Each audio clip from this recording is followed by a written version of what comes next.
നിലമ്പൂർ തിരഞ്ഞെടുപ്പിൽ ആര്യാടൻ ഷൗക്കത്തിന്റെ ഉജ്ജ്വല വിജയത്തിൽ പാലാ ബ്ലോക്ക് കോൺഗ്രസ് കമ്മിറ്റിയുടെ നേതൃത്വത്തിൽ പാലായിൽ ആഹ്ലാദ പ്രകടനം നടത്തി. Block president N Suresh, CT. Rajan, UDF chairman professor Satheesh Chollani, Sabu Abraham, Thomas RV. Jose, Prince VC, Shoji Gopi, Bibin Raja, Premjith Erthel, Tony Thaiparambil, Thomas Ooty Nechikkattu, Annie Bijoy, Pius Mani തുടങ്ങിയവർ നേതൃത്വം കൊടുത്തു.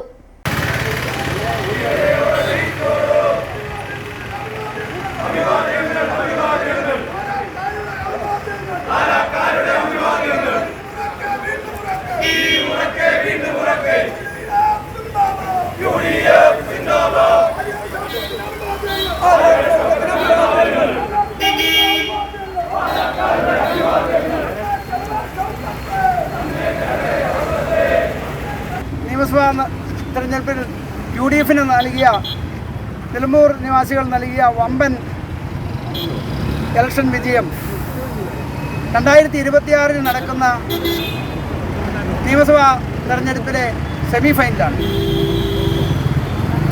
കേരളത്തിൽ എന്നല്ല ഇന്ത്യയിൽ മൊത്തം ജനങ്ങൾ ശ്രദ്ധിക്കപ്പെട്ട ഈ ഇലക്ഷനിൽ 10,000-ൽ പരം വോട്ടുകൾക്ക് ആര്യാടൻ ഷൗക്കത്ത് വിജയിച്ചു.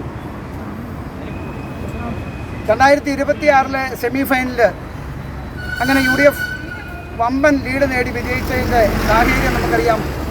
പിണറായി സർക്കാരിൻ്റെ കഴിഞ്ഞ 9 വർഷത്തെ ഭരണ പരാജയം ജനങ്ങൾ തിരിച്ചറിഞ്ഞ് യു.ഡി.എഫിനെ വിജയിപ്പിച്ചിരിക്കുകയാണ്. 2026 യു.ഡി.എഫ് ശക്തമായി തിരിച്ചു വരും എന്നുള്ള ഒരു സൂചനയാണിത്. അതിന് നിലമ്പൂർ നിവാസികൾ നൽകിയ വിലയേറിയ വോട്ടുകൾക്ക് നിലമ്പൂർ നിവാസികളോട് നന്ദി രേഖപ്പെടുത്തുക.